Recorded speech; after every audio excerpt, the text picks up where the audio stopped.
Durante 3 anos, meu telefone não tocou. Durante 3 natais, a única família que eu vi foram as enfermeiras que, por pena, dividiam um pedaço de panetone comigo. Meus filhos, aqueles que eu carreguei no ventre, que alimentei e protegi, agiam como se eu já estivesse morta e enterrada. Para eles, eu era apenas um custo mensal, um estorvo num quarto úmido de asilo. Mas o destino tem um senso de humor muito peculiar, meus queridos. Ontem, o estacionamento deste lugar, que sempre esteve vazio para mim, ficou lotado com os carros importados deles. Vieram com flores, sorrisos falsos e abraços ensaiados. Tudo porque descobriram o que aconteceu na semana passada. Eles vieram buscar a mãe amada. Mas o que vão encontrar aqui não é a velhinha doce que deixaram para trás. Eles vão encontrar uma mulher que aprendeu, na dor, o preço exato de cada um deles. Meu nome é Lourdes, tenho 81 anos, embora, se você olhar para as minhas mãos agora, cheias de manchas e tremendo levemente, talvez me dê mais. A vida tem esse jeito cruel de marcar na nossa pele todas as lágrimas que não choramos para fora. Eu vivo no Lar Crepúsculo Dourado. O nome é bonito, poético até. Tenta vender a imagem de um pôr-do-sol tranquilo, de descanso merecido. Mas quem vive aqui sabe que não há nada de dourado nestas paredes descascadas de cor creme. O cheiro. O cheiro é a primeira coisa que te atinge. É uma mistura de sopa rala, desinfetante barato e solidão. Aquele cheiro de roupa guardada há muito tempo, sabe? É o cheiro do esquecimento. Mas nem sempre foi assim. Eu fecho os olhos e ainda consigo sentir o aroma de alecrim e alho fritando na minha cozinha. A minha casa, aquela casa grande no bairro da Moca, era o meu reino. Eu e o Alberto, meu falecido marido, construímos aquele lugar tijolo por tijolo. Não estou falando em sentido figurado. O Alberto misturava a massa, eu trazia a água e juntos levantamos as paredes que abrigariam nossa felicidade.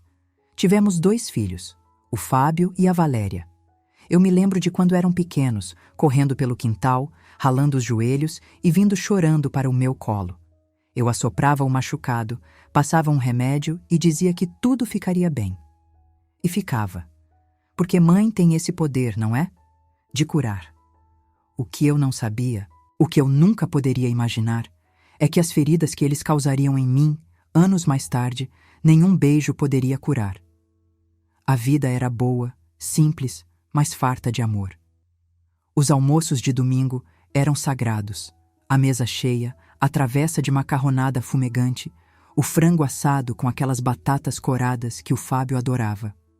Mãe, ninguém faz batata como a senhora, ele dizia com a boca cheia. A Valéria, sempre vaidosa, reclamava que ia engordar, mas repetia o prato 2 vezes. Eram risadas, barulho, vida.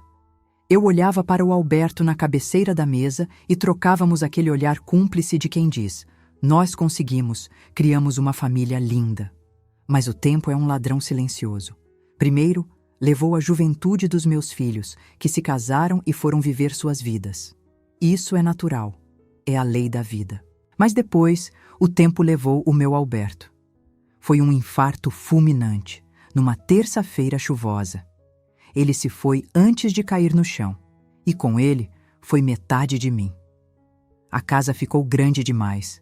O silêncio, que antes era preenchido pela TV ligada no futebol ou pelo rádio de pilha dele, virou um monstro que morava nos corredores. No começo, meus filhos foram presentes, vinham me ver, ajudavam com a burocracia do inventário. Eu achava que era amor, que era cuidado. Como eu fui ingênua. Hoje vejo que eles não estavam rondando a mãe viúva, estavam rondando o patrimônio. Cerca de 1 ano após a morte do Alberto, as conversas começaram a mudar. Não era mais: mãe, como a senhora está? E sim: mãe, essa casa dá muita despesa, né? Ou então: dona Lourdes, a senhora não tem medo de ficar sozinha aqui? A criminalidade está terrível. Eles plantavam o medo. Regavam a minha insegurança dia após dia. A Valéria, com aquele jeito dela de falar manso, como se estivesse falando com uma criança, dizia: mãe, eu e o Fábio conversamos. A gente acha perigoso a senhora aqui. E se cair no banho? E se passar mal de novo? A gente trabalha o dia todo, ficamos preocupados. Eu tentava resistir. Dizia que aquela era minha casa, que minhas memórias estavam ali. Dizia que eu tinha a vizinha, a dona Cida, que olhava por mim. Mas eles insistiam. Traziam recortes de jornal sobre assaltos a idosos.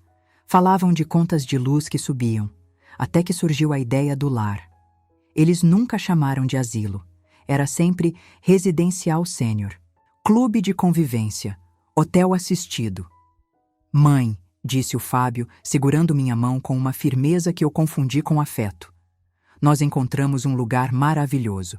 É temporário, só para a senhora não ficar sozinha enquanto a gente decide o que fazer. Talvez reformar a casa para vender e comprar um apartamento térreo para a senhora, pertinho de mim. Um apartamento perto dele. Aquilo tocou meu coração. A ideia de estar perto dos meus netos, de voltar a ser útil, de não ser apenas a viúva solitária na casa grande. Eu cedi. O dia da mudança foi o dia mais triste da minha vida depois da morte do Alberto. Eu tive que escolher o que cabia em 2 malas. Como você resume 80 anos em 2 malas? Deixei para trás meus livros, minhas plantas, a poltrona onde amamentei meus filhos. Peguei apenas algumas roupas, o porta-retrato do meu casamento e 1/3 que foi da minha avó. Tranquei a porta da casa da Muca com a mão trêmula. Olhei para trás, para o jardim onde meus filhos correram, e senti um aperto no peito, um pressentimento ruim, frio como uma lâmina. Vamos, mãe, não faz drama, disse a Valéria, já impaciente no carro, buzinando levemente. É para o seu bem. A chegada aqui no Lar Crepúsculo foi um choque de realidade. Não parecia o hotel que eles descreveram. Era limpo, sim, mas impessoal. Havia muitas cadeiras de plástico, uma televisão ligada num volume altíssimo numa sala comum e vários idosos sentados, olhando para o nada, como se esperassem um ônibus que nunca passaria. Eles me deixaram no quarto 14, um quarto duplo. Minha companheira de quarto, uma senhora chamada Jandira, nem olhou para mim quando entrei. Ela apenas balbuciava nomes de pessoas que eu não conhecia. Fábio e Valéria não ficaram nem 30 minutos. Temos que ir, mãe. O trânsito de São Paulo é um inferno, disse o Fábio, olhando para o relógio de pulso caro. A gente volta no fim de semana para trazer o resto das coisas de higiene, prometeu a Valéria, me dando um beijo rápido na testa, sem encostar o corpo no meu. Eu sentei na cama dura, com aquele colchão encapado em plástico que faz barulho quando a gente se mexe, e fiquei olhando para a porta. Eu esperei. O fim de semana chegou. Eu tomei banho cedo, coloquei meu melhor vestido, passei um pouco de batom. Sentei na varanda, perto do portão. Cada carro que entrava, meu coração disparava. Era um Uno prata? Não. O do Fábio era preto. Era um sedã vermelho? Não. O da Valéria era branco. O sábado passou. O domingo passou. O telefone na recepção não tocou para mim. Eles devem ter tido um imprevisto, pensei. Trabalham tanto, coitados. A gente inventa desculpas para não aceitar que foi descartada. A mente humana é fantástica em criar mentiras confortáveis para proteger o coração de quebrar. Mas os dias viraram semanas, e as semanas, meses. Aquelas visitas que seriam semanais viraram mensais. E eram visitas rápidas, protocolares. Eles vinham, traziam um pacote de fraldas geriátricas, que eu nem usava ainda, e um pacote de bolacha, água e sal. Sentavam na minha frente, mexendo no celular. "E aí, mãe, tudo bem?" perguntava o Fábio, sem tirar os olhos da tela. "Estou com uma dor nas costas, filho, e a comida aqui." Eu começava a falar.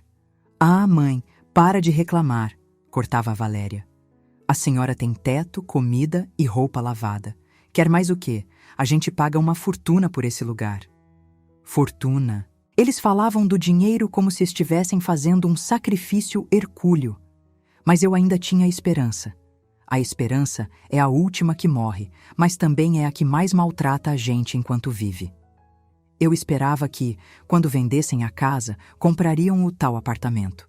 Eu voltaria a ter minha chave, minha privacidade, minha dignidade. Até que um dia, uns 6 meses depois que eu cheguei, durante uma dessas visitas relâmpago, eu perguntei: "E a casa, meu filho? Já conseguiram vender? Quando vamos ver o apartamento?" O Fábio e a Valéria se entreolharam. Foi um olhar rápido, mas eu peguei. Aquele olhar de cúmplices num crime. "Então, mãe", começou o Fábio, coçando a cabeça. "O mercado imobiliário está péssimo. Vendemos a casa, sim, mas por um valor muito baixo. Tivemos que pagar muitas dívidas do inventário, impostos atrasados." "E o dinheiro que sobrou?" perguntei, sentindo um frio na espinha. "Investimos, mãe", disse a Valéria, rápida demais. "Investimos para garantir a mensalidade aqui do lar. O dinheiro não dava para comprar um apartamento bom. E a senhora não tem mais condições de morar sozinha. Aqui é o seu lugar agora." Ali, naquele momento, o chão se abriu. Não haveria apartamento, não haveria volta. A minha casa, o suor do meu marido, o meu santuário, tinha virado mensalidade deste lugar. Eu olhei para os dois, meus filhos, adultos, bem vestidos, saudáveis, e percebi que eu não era mais a mãe deles.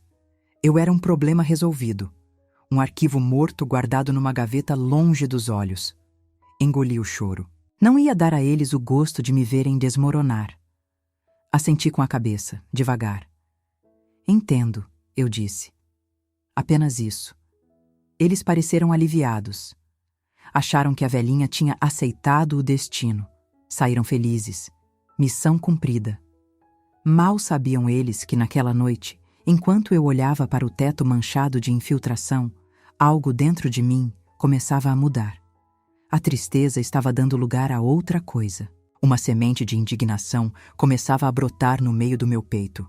A solidão num asilo não é apenas estar sozinha. É estar rodeada de gente e ainda assim não ser vista. É uma solidão barulhenta. Você ouve os gritos dos outros idosos chamando por mães que já morreram há 50 anos. Ouve o barulho da TV que ninguém assiste. Ouve o arrastar dos chinelos, mas ninguém te ouve. Depois daquela conversa sobre a venda da casa, o abandono se intensificou. Se antes eles vinham uma vez por mês, passaram a vir a cada 2, 3 meses. As desculpas eram sempre as mesmas, um rodízio de mentiras que eu já sabia de cor. Muito trabalho, o carro quebrou, viagem a negócios, as crianças estão com febre. Engraçado como meus netos viviam doentes apenas nos dias de me visitar, mas no Facebook, que a enfermeira Juliana me mostrava escondido, eles estavam sempre na praia, sorrindo e saudáveis. O primeiro Natal foi o golpe mais duro. O asilo tentou fazer algo bonito. Colocaram umas guirlandas de plástico brilhante nas portas e uma árvore sintética no refeitório. Tocou Roberto Carlos o dia inteiro. Eu me arrumei. Coloquei um lenço colorido no pescoço. Fiquei sentada na recepção desde as 9 da manhã. Vi a família do seu Geraldo chegar e levar ele para passar o dia fora. Vi a filha da Dona Maria trazer presentes e ficar a tarde toda. Até a Jandira, minha colega de quarto que mal falava, recebeu a visita de uma sobrinha distante. E eu? Eu fiquei ali. O relógio na parede fazia tic-tac, tic-tac, como um martelo batendo na minha esperança. Ao meio-dia, o telefone tocou. A recepcionista atendeu, olhou para mim e fez uma cara de pena. Aquela cara de pena. É a pior expressão que alguém pode dirigir a você. Dona Lourdes. É a sua filha, Valéria. Peguei o telefone com as mãos geladas. Mãe, Feliz Natal. A voz dela era animada, com barulho de festa ao fundo. Risadas, tilintar de talheres. Mãe, desculpa não ir aí hoje. A gente decidiu de última hora vir para a casa de praia da sogra do Fábio. O trânsito estava impossível para voltar. Mas a gente te ama, viu? Semana que vem a gente passa aí sem falta. Eu ouvi o barulho da minha família. Ouvi a voz do meu neto gritando: Pai, chuta a bola! Eles estavam todos juntos, comendo, bebendo, celebrando. E eu estava ali, segurando um telefone de plástico cinza, sentindo o cheiro de água sanitária do chão. Tudo bem, filha? Minha voz saiu um fiapo. Divirtam-se. Desliguei antes que ela pudesse dizer mais alguma mentira. Voltei para o quarto, tirei o lenço colorido e deitei virada para a parede. Naquele Natal, meu jantar foi um prato de sopa morna e lágrimas salgadas. O tempo passou se arrastando. 1 ano. 2 anos. Minha saúde, que sempre foi de ferro, começou a fraquejar. Não por doença física, mas por tristeza. A tristeza adoece o corpo, apodrece os ossos. Comecei a ter pressão alta, dores nas articulações. Eles reclamavam dos custos dos remédios. Nossa, mãe, outro remédio? A senhora precisa mesmo disso? O plano de saúde já é uma bica, reclamava o Fábio pelo telefone, quando a enfermeira ligava pedindo autorização para comprar a medicação. Eu comecei a me sentir um lixo, um peso morto. Eu olhava para o espelho e via uma mulher inútil. Por que Deus não me leva logo? Eu rezava toda a noite. Por que me deixar aqui, sendo humilhada pelos meus próprios filhos? Mas foi num dia qualquer, uma terça-feira cinzenta, que a realidade bateu na minha cara com a força de um tapa físico.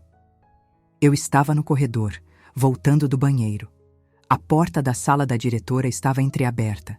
Ouvi vozes conhecidas. Eram o Fábio e a Valéria.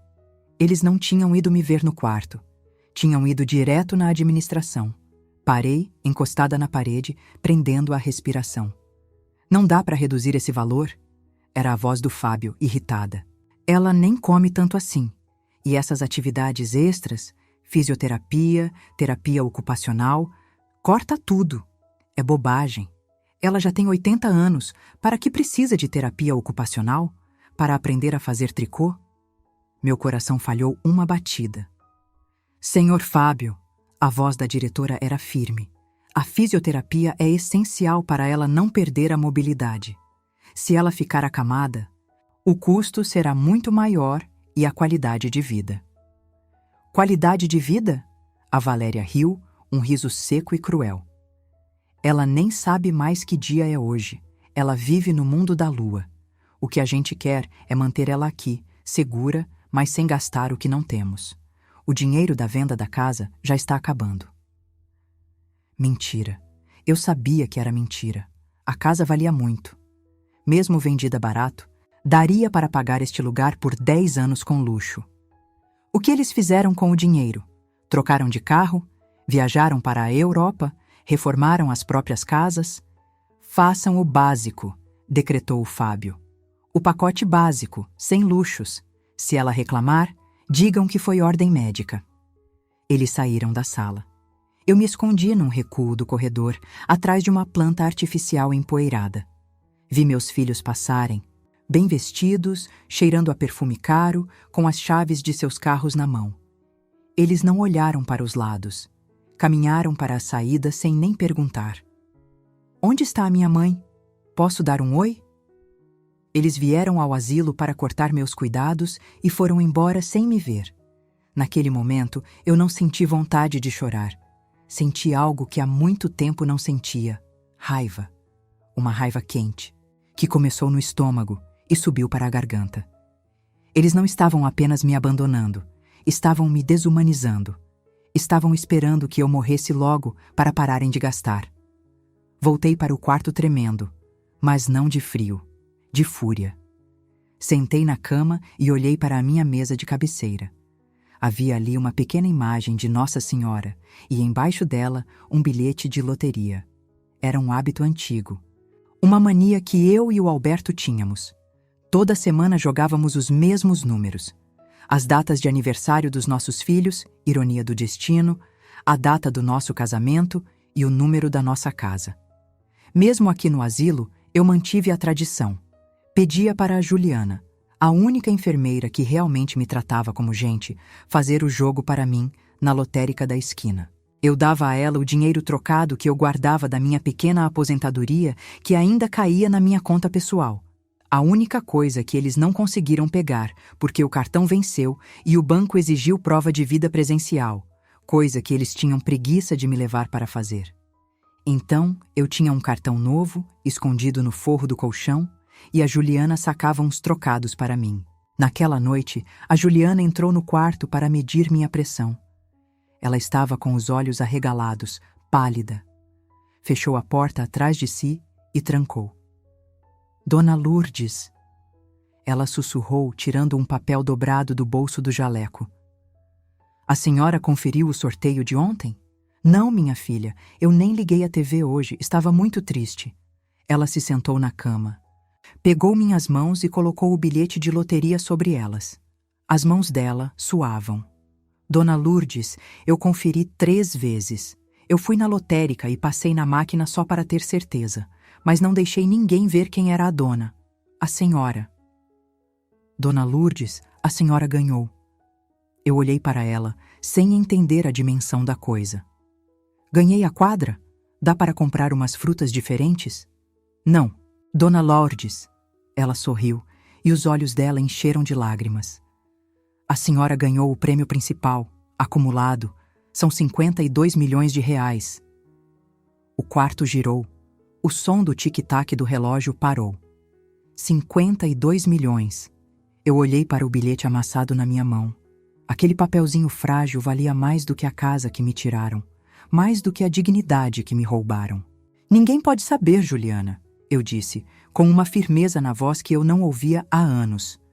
Principalmente eles. Ninguém. Eu sei, disse ela. Por isso eu trouxe o bilhete de volta. O que a senhora vai fazer? Eu fechei os olhos e lembrei da conversa que ouvi no corredor. Façam o básico, sem luxos.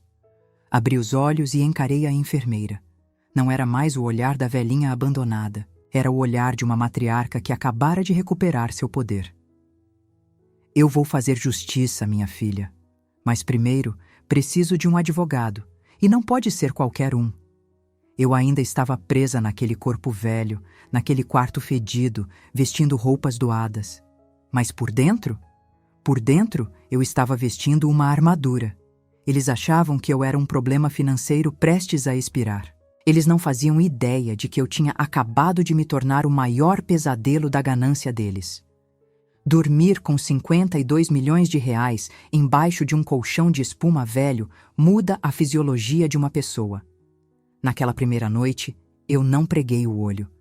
Mas não foi por insônia ou preocupação, como nas noites anteriores. Foi por eletricidade. Eu sentia meu corpo vibrar. A cada barulho no corredor, meu instinto de proteção apitava. Aquele papelzinho amassado era a minha carta de alforria, mas também era um perigo, se alguém soubesse. Se a diretora descobrisse, se algum funcionário mal-intencionado visse, ou pior, se meus filhos sonhassem com isso, eles me interditariam em 24 horas. Eles alegariam que sou incapaz, que sou senil e assumiriam a tutela do dinheiro. Eu viraria uma prisioneira de luxo, trancada numa torre de marfim enquanto eles gastariam cada centavo que a sorte me deu. Não, isso não aconteceria. No dia seguinte, assim que o sol nasceu, eu chamei a Juliana. Ela estava com olheiras profundas, sinal de que também não tinha dormido. Juliana, eu disse, segurando a mão dela com força. Você tem alguém de confiança? Alguém que entenda de leis e que não tenha medo de briga grande? Ela pensou um pouco e assentiu. Tenho um primo, Dona Lourdes, o Dr. Siqueira. Ele é advogado de família, mas é daqueles bem chatos, sabe? Caxias. Não aceita desaforo. Traga ele aqui, ordenei. Mas ninguém pode saber que ele é advogado. Diga que é seu tio que veio te visitar e que quer conhecer a senhorinha de quem você cuida. Entre pelos fundos. O Dr. Siqueira veio 2 dias depois. Um homem sério, de óculos redondos e terno cinza, que destoava completamente do ambiente encardido do asilo.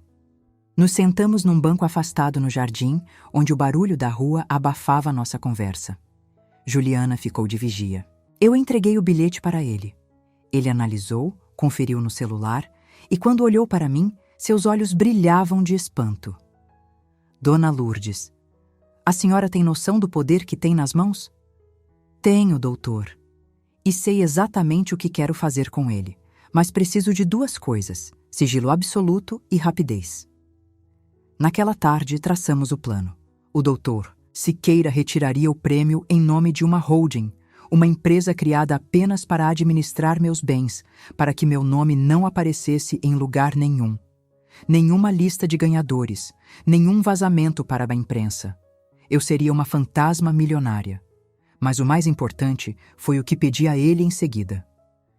Quero que o senhor investigue tudo. A venda da minha casa, as contas bancárias que meus filhos movimentaram quando o Alberto morreu, o contrato com este asilo. Quero saber cada centavo que me foi roubado.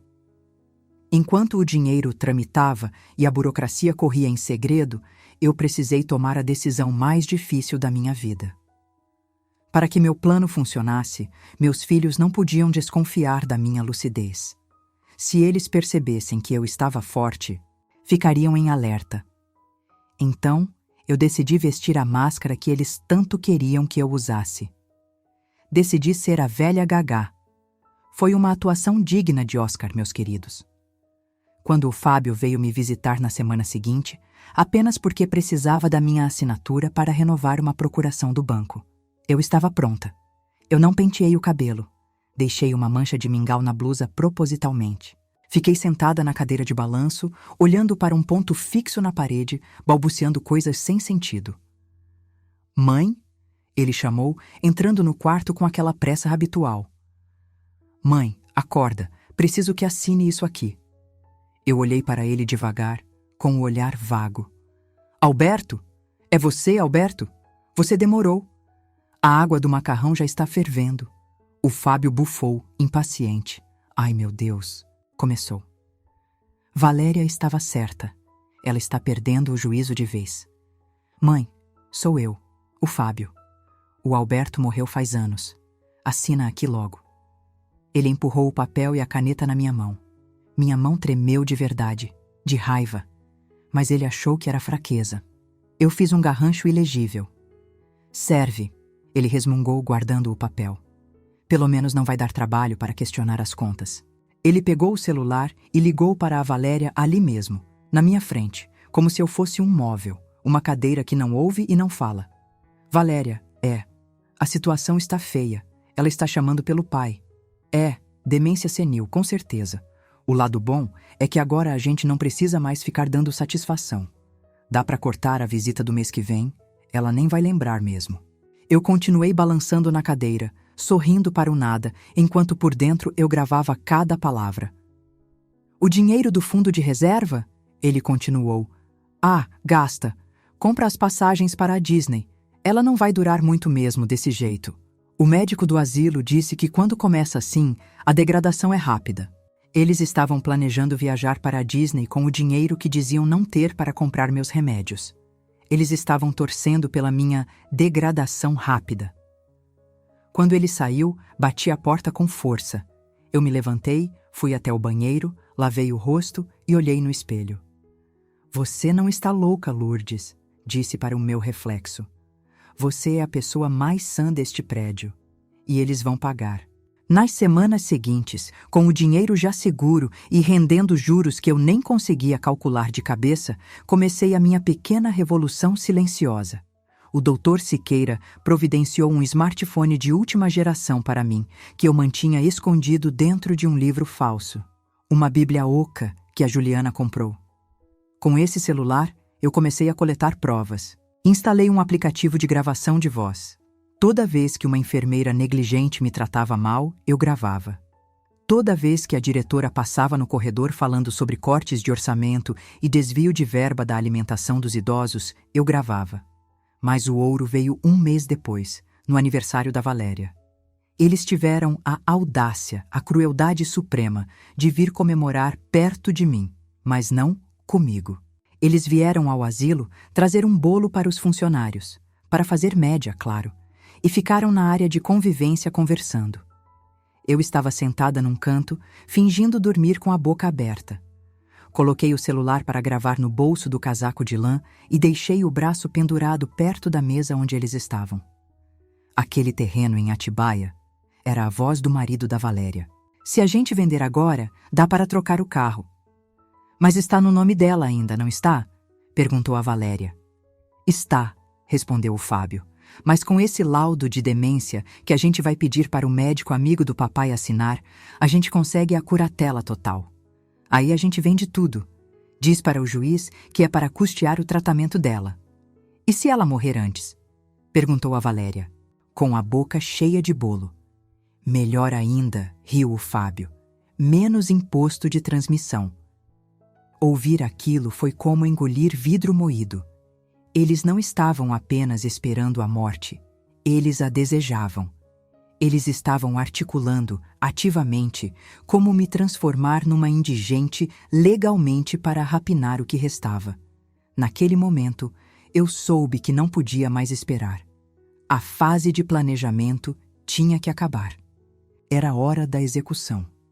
Na manhã seguinte, liguei para o Dr. Siqueira. Doutor, já temos as gravações. Temos os extratos bancários que o senhor conseguiu, provando que eles sacaram o dinheiro da venda da casa e mandaram para contas pessoais. Temos tudo. Qual é o próximo passo? A voz do Dr. Siqueira soou satisfeita do outro lado da linha. Dona Lourdes, o próximo passo é o cheque-mate. Descobri algo interessante. O prédio do Lar Crepúsculo Dourado está à venda. Os donos estão falidos, atolados em dívidas trabalhistas. Eles vão fechar as portas em 2 meses e despejar todos os idosos. Meu coração gelou. Despejar? Para onde iriam a dona Jandira, o seu Geraldo? Compre, eu disse sem hesitar. Compre o prédio. Compre a instituição. Compre tudo. Mantenha os funcionários bons, como a Juliana. E demita a diretoria e os negligentes. Quero ser a dona do teto onde vivo. Considerando feito, dona Lourdes, em 3 dias a senhora será a proprietária legal de todo o complexo. E quanto à família? Eu respirei fundo. Olhei pela janela do meu quarto, vendo o sol bater nas grades enferrujadas. Prepare uma reunião, doutor. Mande uma notificação extrajudicial para os meus filhos. Diga que é uma emergência médica grave, que eles precisam vir imediatamente para tratar de assuntos finais. Use termos que façam eles pensarem que estou morrendo. Eles virão correndo, não por amor, mas para garantir que não perderam nada. E onde será essa reunião? Na sala da diretoria, respondi, sentindo um prazer gelado percorrer minha espinha. Na minha sala da diretoria. Os dias que antecederam a reunião foram de uma calmaria estranha. Eu me sentia como uma general antes da batalha. Pedi para a Juliana comprar um terno. Sim, um terninho feminino, de corte impecável, azul marinho, seda pura. E sapatos confortáveis, mas elegantes. Nada de chinelos de pano. Marquei horário com um cabeleireiro que atendia a domicílio. Paguei o triplo para ele vir de madrugada e entrar pelos fundos para ninguém ver minha transformação antes da hora. Cortei o cabelo, tingi os fios brancos de um tom prateado elegante. Fiz as unhas. Quando me olhei no espelho, na manhã do confronto, eu não vi a Lourdes abandonada. Eu vi a mulher que construiu uma casa com as próprias mãos. Eu vi a mãe que foi traída, mas que sobreviveu.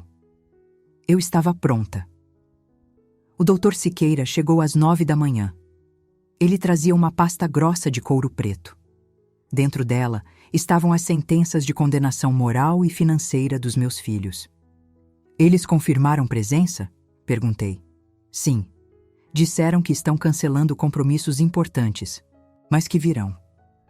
O Fábio perguntou se precisava levar o atestado de óbito ou se o médico daqui já emitia. Eu soltei uma risada curta. Ele está com pressa.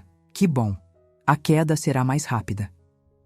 Às 10 horas em ponto, ouvi o barulho dos carros. Eu estava na sala da diretoria sentada na cadeira de couro giratória. A cadeira que, até ontem, pertencia à mulher que cortava minha comida para economizar. A mesa à minha frente estava limpa. Apenas a pasta do advogado, o meu celular e o bilhete premiado, agora já descontado, mas guardado como troféu, estavam sobre o mogno. O Dr. Siqueira ficou em pé, ao meu lado, como meu guardião. A Juliana abriu a porta da sala. Eu podia ouvir as vozes deles no corredor. Que absurdo! Chamar a gente a essa hora, reclamava a Valéria. Espero que seja rápido. Tenho pilates às 11. Se ela morreu, a gente já aciona o seguro funerário, dizia o Fábio. A porta se abriu. Eles entraram, com aquelas caras de falsa preocupação que eles treinavam tão bem. Doutora, o que houve com a minha? Começou o Fábio, dirigindo-se à cadeira, achando que encontraria a antiga diretora. Mas a cadeira girou. E lá estava eu. Não a velha de camisola manchada. Não a mulher que balbuciava o nome do marido morto. Mas uma mulher impecável, de terno azul, com o cabelo arrumado, maquiagem leve e um olhar que poderia cortar aço. O silêncio que se instalou na sala foi a música mais linda que já ouvi. Eles pararam. A Valéria deixou a bolsa cair no chão. O Fábio abriu a boca, mas nenhum som saiu. Eles olhavam para mim, depois para o advogado, depois para mim de novo, tentando processar a imagem. A dissonância cognitiva era quase palpável. "Olá, meus filhos", eu disse. Minha voz estava firme, clara, sem nenhum tremor. A voz da matriarca.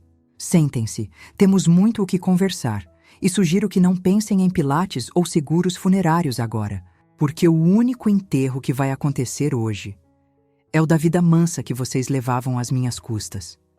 O Fábio tentou gaguejar algo. "Mãe, mas... você... a demência..." Eu sorri. Um sorriso calmo, terrível. A demência, meu filho, foi a única herança que eu decidi não aceitar. Mas, em compensação, recebi outras coisas muito interessantes. Como, por exemplo, a escritura deste prédio. "Bem-vindos à minha casa. Agora, por favor, Dr. Siqueira, ligue o projetor. Quero que eles ouçam o que disseram no aniversário da Valéria." Eu apertei o play no celular. A voz do Fábio encheu a sala. Melhor ainda, menos imposto de transmissão. Vi a cor sumir do rosto deles. Eles ficaram brancos como papel. A armadilha tinha se fechado, e eu estava apenas começando. A sala da diretoria parecia pequena demais para o tamanho do pânico que se instalou ali. Enquanto a gravação tocava, reproduzindo as vozes cruéis deles planejando minha morte e a venda dos meus bens, eu observava cada microexpressão. O choque inicial deu lugar ao terror. Eles sabiam que aquilo não era apenas uma conversa de família ruim. Aquilo era prova criminal. Quando o áudio terminou, o silêncio foi ensurdecedor. O Fábio foi o primeiro a tentar reagir, suando frio. Ele tentou adotar aquela postura agressiva que sempre usava para me intimidar. Isso é ilegal. Você gravou a gente sem autorização. Isso não vale nada." Ele gritou, apontando o dedo para mim. "E que história é essa de comprar o prédio? A senhora está delirando." Interdição. "Eu vou chamar a polícia agora mesmo." O Dr. Siqueira deu um passo à frente, com a calma de quem segura um baralho inteiro de ases. "Eu sugiro que o senhor baixe o tom de voz com a minha cliente, Sr. Fábio. Quanto à legalidade das gravações, a jurisprudência é clara. Quem participa da conversa pode gravá-la para defesa própria. E sobre a delírio da compra." O advogado deslizou um documento grosso sobre a mesa. "Aqui está a escritura definitiva, registrada em cartório ontem à tarde. A holding Lourdes e Justiça é a única proprietária deste imóvel e de toda a operação do Lar Crepúsculo." A Valéria começou a chorar, mas não era choro de arrependimento, era choro de criança mimada que foi pega fazendo arte. "Mãe, mamãe, por favor", ela soluçava, tentando se aproximar da mesa. "A gente só queria o seu bem, aquelas conversas. Era brincadeira, era estresse. A gente ama a senhora. Como a senhora pode fazer isso com a gente? Com seus netos?" "Meus netos?" Eu a interrompi, minha voz cortante como um chicote. "Aqueles que vocês usavam de desculpa para não vir me ver? Aqueles que foram para a Disney com o dinheiro da minha casa, enquanto eu comia bolacha de água e sal no Natal? Não ouse colocar meus netos nessa mesa imunda que vocês prepararam." Abri a pasta que estava na minha frente. "Vamos aos fatos", continuei, sentindo uma força que eu não sabia que existia em mim. "Vocês venderam minha casa por R$800 mil. O valor de mercado era 1,5 milhão. Vocês embolsaram a diferença e declararam que usaram tudo para pagar minhas despesas. O Dr. Siqueira fez uma auditoria. O custo real da minha estadia aqui nesses 3 anos foi de R$120 mil. Onde está o resto do dinheiro?" Eles se calaram. "Vocês cometeram apropriação indébita de bens de idoso. explicou o Dr. Siqueira. Estatuto do Idoso. Pena de reclusão de 1 a 4 anos. Além disso, temos provas de maus-tratos psicológicos e abandono material. Nós vamos ser presos? A Valéria perguntou, a voz num sussurro aterrorizado. Isso depende, eu respondi. Depende de como vocês vão sair desta sala. Eu me levantei, caminhei até a janela e olhei para o jardim, onde a dona Jandira tomava sol. Eu tenho 52 milhões de reais na conta, revelei.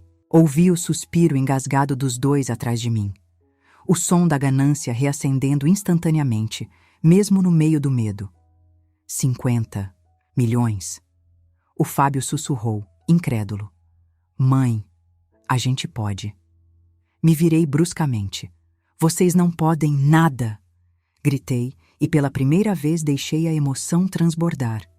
Esse dinheiro é meu e sabem o que vou fazer com ele. Eu não vou dar um centavo para vocês.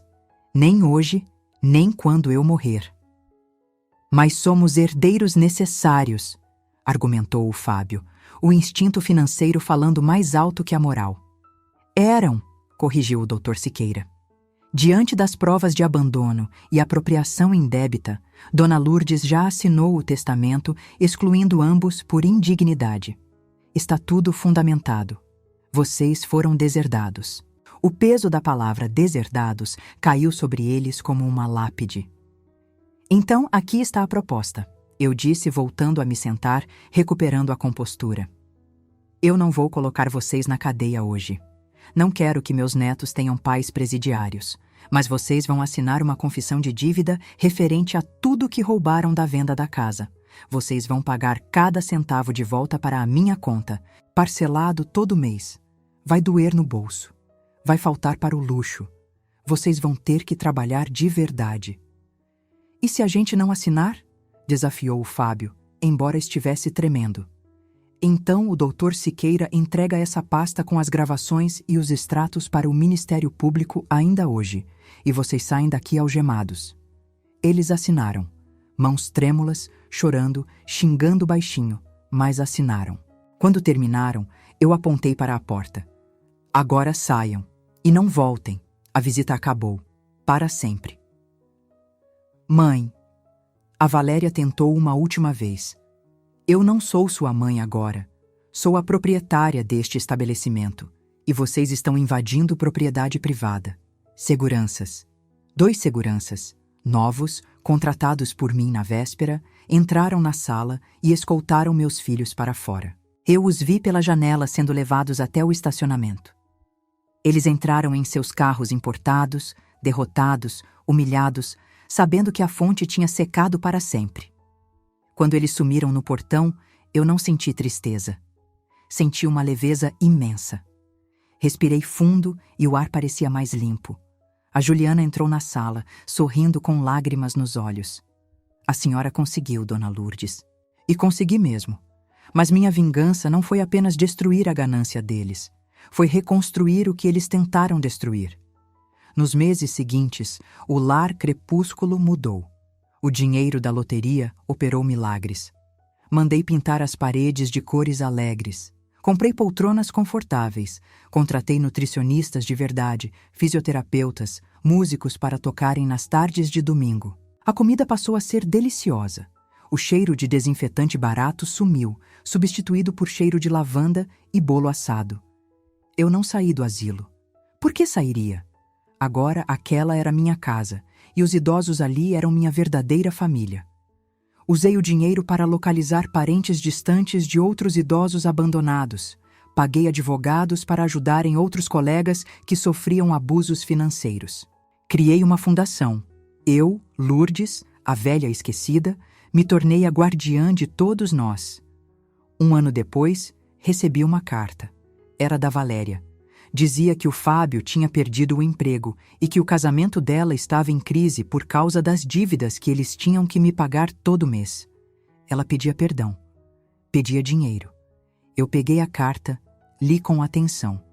Depois, dobrei o papel calmamente.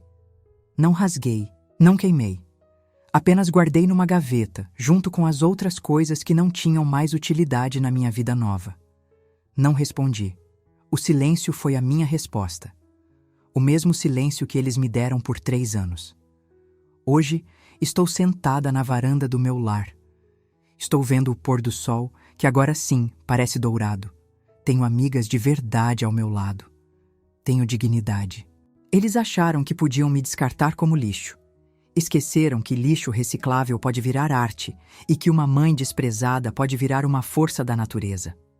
Eu venci, não pelo dinheiro, mas porque recuperei a única coisa que realmente importa: o respeito por mim mesma. Se você chegou até aqui, muito obrigada por me ouvir. Minha história foi dura, mas necessária. Se você sentiu o gosto da justiça sendo feita, se vibrou quando recuperei minha dignidade, deixe seu like neste vídeo. Isso é muito importante para mostrar ao YouTube que histórias de superação e justiça importam.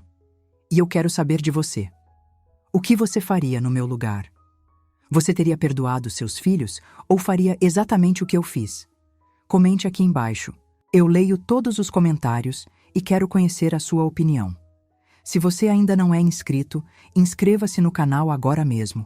E não esqueça de ativar o sininho para receber a notificação da próxima história emocionante. Compartilhe esse vídeo. Obrigada por estar aqui comigo. Até a próxima história. Que Deus abençoe vocês.